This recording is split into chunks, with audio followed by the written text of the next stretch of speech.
Hey guys, good evening, नमस्कार, संध्या। कैसे हैं आप सब लोग? तो आप लोगों के एग्जाम स्टार्ट हो रहे हैं 13 और सितंबर से, और हमारा सब्जेक्ट यानी लॉ का जो पेपर है वो आपका है 15 सितंबर का। तो सवाल ये है कि भाई कि ये जो भी टाइम हमको मिलेगा, लगभग लगभग 1.5 दिन का टाइम, 1.5 डे जो हमको मिलने वाला है, उसमें हम लॉ को कैसे प्रिपेयर करेंगे। सर इतना बड़ा हमारा सिलेबस है, सागर जितना सिलेबस है सर, कैसे पढ़ेंगे उसको, कैसे रिवाइज करेंगे। तो देखो भाई, पढ़ना तो सब कुछ पहले से आपको पड़ेगा, लेकिन उन दिनों में 1.5 डे में हम अपनी तैयारी को कैसे मजबूत कर सकते हैं। तो एक छोटी सी स्ट्रेटेजी जो है वो आपके साथ में मैं शेयर करने जा रहा हूं, और आप चाहें तो ये इस्तेमाल कर सकते हैं। यानी आप अपने हिसाब से, अपनी तैयारी के हिसाब से आप सेटअप करिए पूरा, लेकिन आप चाहें तो उसको इस्तेमाल कर सकते हैं। देखिए, ये कुछ स्ट्रेटेजी ऐसी हो सकती है, दो ऑप्शंस मैंने दे दिए हैं कि जैसे सबसे पहले तो 13 सितंबर को आप लोग अपना अकाउंट्स का पेपर देकर के घर पे आ चुके हैं, और उसके बाद में थोड़ा रिलैक्स करने के बाद में, माइंड को एकदम फ्रेश सेट कर लिया आपने, उसके बाद में आप लग जाएंगे लॉ की तैयारी में। ऑप्शन फर्स्ट मेरे पास में ये, पहले आपसे ऑप्शन फर्स्ट डिस्कस करता हूं। तो आप लोगों को क्या करना चाहिए कि देखो, सबसे बड़ा एक्ट जो है वो तो कॉन्ट्रैक्ट है, उसको स्टार्ट कर दिया तो भाई साहब बहुत कुछ हो जाएगा। हालांकि इंपॉर्टेंट ज्यादा है, लेकिन पहले हम लोग सोचें कि यार कंपनीज एक्ट और एलएलपी जो है वो काफी सारे प्रोविजन एक जैसे भी हैं, एलएलपी बहुत छोटा सा है, और कंपनीज एक्ट काफी कंफर्टेबल होता है ना, डेफिनेशंस और ये सारी चीजें हैं। तो मेरे हिसाब से तो इवनिंग के अंदर आप लोगों को कंपनीज एक्ट और एलएलपी का पोर्शन कर लेना चाहिए। इससे एक सेल्फ सेटिस्फेक्शन भी रहता है कि यार 2 एक्ट हमने पूरे पूरे खत्म कर लिए, थोड़ा सा स्ट्रॉन्ग हम लोग बन जाते हैं। फिर हमारे पास अगला दिन आया 14 सितंबर का। अब 14 तारीख को हमको क्या करना है भाई, इस दिन हमको पार्टनरशिप एक्ट भी लेना पड़ेगा, हमको कॉन्ट्रैक्ट एक्ट भी लेना पड़ेगा, सोगा भी लेना पड़ेगा, और अगर आपको टाइम मिल जाए तो इंडियन रेगुलेटरी फ्रेमवर्क ले लीजिए, नहीं तो ऑप्शनल में डाला है, इसको अगले दिन सुबह हम लोग कर लेंगे। सर मतलब इतना सारा करना पड़ेगा? जी हाँ, करना ही पड़ेगा। पूरा दिन आपको मिल रहा है तो पार्टनरशिप आई थिंक काफी फास्ट हो जाता है बराबर से। कॉन्ट्रैक्ट एक्ट 1 से 75, स्पेशल कॉन्ट्रैक्ट, सब कुछ अपने को करना पड़ेगा। सोगा तो रात तक अगर ये हो जाता है तो फिर आईआरएफ को हम, यानी जो हमारा रेगुलेटरी फ्रेमवर्क है, उसको हम अगले दिन के ऊपर शिफ्ट कर सकते हैं। अब 15 तारीख सुबह का हमारे पास में टाइमिंग आ गया, आफ्टरनून का हमारा पेपर टाइमिंग है, तो सुबह सुबह हम लोग एनआईए पढ़ सकते हैं। अब एनआईए पढ़ने के बाद में यहां हम लोग फिर आईआरएफ, अगर आपने पहले दिन नहीं किया है तो उसको यहां पे तैयार कर लीजिए, और फिर जो भी टाइम मिल जाता है अगर आपको, तो एक इंपॉर्टेंट टॉपिक्स जो भी हम लोग पहले से नोट करके रखते हैं, उनका एक फाइनल रीडिंग जो है वो लगा करके अपने आप को तैयार कर लीजिए, अगर टाइम मिल जाए तो। बराबर। अच्छा, एक और ऑप्शन हो सकता है कि हम लोग उसी दिन सबसे पहले तो कॉन्ट्रैक्ट कर रहे हैं, उसका एक रीजन भी है।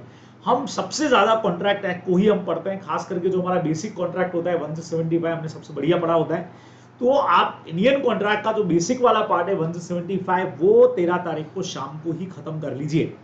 अब 14 को हमको पूरा दिन मिलने वाला है, तो इस दिन फिर हमको काफी चीजें करनी पड़ेंगी। स्पेशल कॉन्ट्रैक्ट इस दिन करिए, ठीक है। 3 चैप्टर हमारा जो एजेंसी वाला, बेलमेंट प्लेज, इनएमिटी वाला, बराबर। फिर उसके बाद में कंपनीज एक्ट का पोर्शन यहां करिए, एलएलपी यहां करिए, एलएलपी बहुत छोटा पोर्शन है, कंपनीज एक्ट करिए। पार्टनरशिप और सोगा, सर ये तो बहुत हो जाएगा। हाँ जी, होगा तो बहुत। यहाँ हम कॉन्ट्रैक्ट एक्ट पूरा कर रहे थे, वहां कॉन्ट्रैक्ट हम एक बार ऊपर कर चुके हैं, तो यहाँ फिर आप लोगों को इतना सारा काम जो है वो करना पड़ेगा। यानी स्पेशल कॉन्ट्रैक्ट के चैप्टर, कंपनीज एक्ट, एलएलपी छोटा सा पोर्शन है, टाइम डिवाइड कर दीजिए, इतने इतने में खत्म करना है। पार्टनरशिप एक्ट और सोगा का पोर्शन अपने को यहां खत्म करना पड़ेगा। और 15 की सुबह तो अभी भी मेरे पास वही सिस्टम है, एनआईए करिए। अब आईआरएफ चूंकि अब छूटा वही होगा, क्योंकि 14 को हम बहुत कुछ कर चुके होंगे, तो उसको एक बार पढ़ लीजिए अच्छे से। तो फास्ट पढ़ना हो तो मैंने इसके ऊपर एक ऑलरेडी वीडियो बना करके डाला हुआ है, वहां से भी आप लोग पढ़ सकते हैं, देख सकते हैं। और फिर इंपॉर्टेंट टॉपिक्स का फाइनल रीडिंग लगा लीजिए, टाइम मिलता है तो ये दो में से कोई भी एक स्ट्रेटेजी आप अपनी स्ट्रेटेजी बनाए तो वो भी आप कर सकते हैं। तो ये पोर्शन हमारा थोड़ा वीक है, ये स्ट्रॉन्ग है, ये पहले पढ़ना है, ये ज्यादा पढ़ना है, अपने हिसाब से आप डिसाइड कर सकते हो। अब देखो, फाइनल टाइम पे पढ़ना कैसे है भाई, सब कुछ तो पढ़ने को टाइम मिलेगा नहीं, तो आप लोगों को हमने रिवीजन नोट्स प्रोवाइड करके रखे हुए हैं, आप उनको रेफर कर सकते हो। याद रखिएगा, उन्हीं मटेरियल से पढ़ना जो पहले पढ़ा है, नया मटेरियल अभी रेफर किया तो मारे जाओगे एंड टाइम पे जाके, ये फैकल्टी, वो फैकल्टी, वो फैकल्टी, वो फैकल्टी, सबके नोट्स इकट्ठे कर लिए तो मारे जाओगे। जिस भी फैकल्टी से आपने स्टार्टिंग में पहले पढ़ा हो, उसी फैकल्टी के नोट्स को वापस से रेफर करिए, नया कुछ भी मटेरियल अब हाथ में नहीं लेना है, बराबर से रीड और लर्न करना पड़ेगा। अब आरटीपीज, एमटीपीज वगैरह सब आप देख चुके होंगे, बराबर। तो अब अपने को फटाफट फटाफट नोट्स गो थ्रू करने पड़ेंगे, है ना। कुछ कुछ इंपॉर्टेंट क्वेश्चंस अगर हैं तो आप साथ में देख सकते हो उनको जब आप मेन पढ़ रहे हो, अदरवाइज आपको नोट्स को रीडिंग लगानी पड़ेगी धड़ाधड़, कि हाँ भाई इसमें ये था, इसमें ये था, इसमें ये था, इसमें ऐसा ऐसा ऐसा ऐसा, क्योंकि सब कुछ आप लोग पहले पढ़ चुके हो, तो फटाफट से कोर्स कवर अप करना पड़ेगा आपको। अभी रिटर्न प्रैक्टिस तो भूल जाना सर, एक दो क्वेश्चन भैया लिखने का टाइम गया, पहले लिख चुके हो बराबर, तो अच्छे से तैयारी करना, पैनिक नहीं होना है, सब याद आ जाएगा। उस टाइम पे तुमको फटाफट पढ़ते हुए लगेगा अरे सर भूल रहे हैं, ये भूल रहे हैं, वो भूल रहे हैं, याद नहीं आ रहा है, वैसा होगा, ये हम आगे का पढ़ रहे हैं। अरे अभी सब कुछ छोड़ो कि पीछे का जो गया सो गया, अब सब कुछ एग्जाम में अपने आप से याद आएगा। मैं श्योर हूं आप लोगों ने अच्छी पढ़ाई की है तो याद आ जाएगा। कॉन्फिडेंट रहना पड़ेगा, खुद पे भरोसा करना पड़ेगा, और सबसे बड़ी चीज पेरेंट्स पे भरोसा करना है, हम पे, टीचर्स पे, जिनसे भी आप पढ़े उन पर भरोसा करिए, और भगवान पे भरोसा तो करना ही है, क्योंकि वो ही हम सब, पेरेंट्स, टीचर्स, भगवान, हम सब आप लोगों के साथ में है।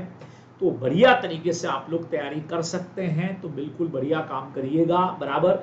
अच्छा, कई लोग के क्वेश्चन थे सर इस टाइम पे आरटीपी, बच्चों आरटीपी एमटीपी सब कुछ आप पहले देख चुके हैं, अब उसमें बहुत सेलेक्टेड चीजें देखने को मिलेंगी, तो वो देखने में हम लग गए, तो अब हमारे पास क्वेश्चंस के ऊपर बाकी खूब सारी चीजें पढ़ने का टाइम कम मिलेगा हमको।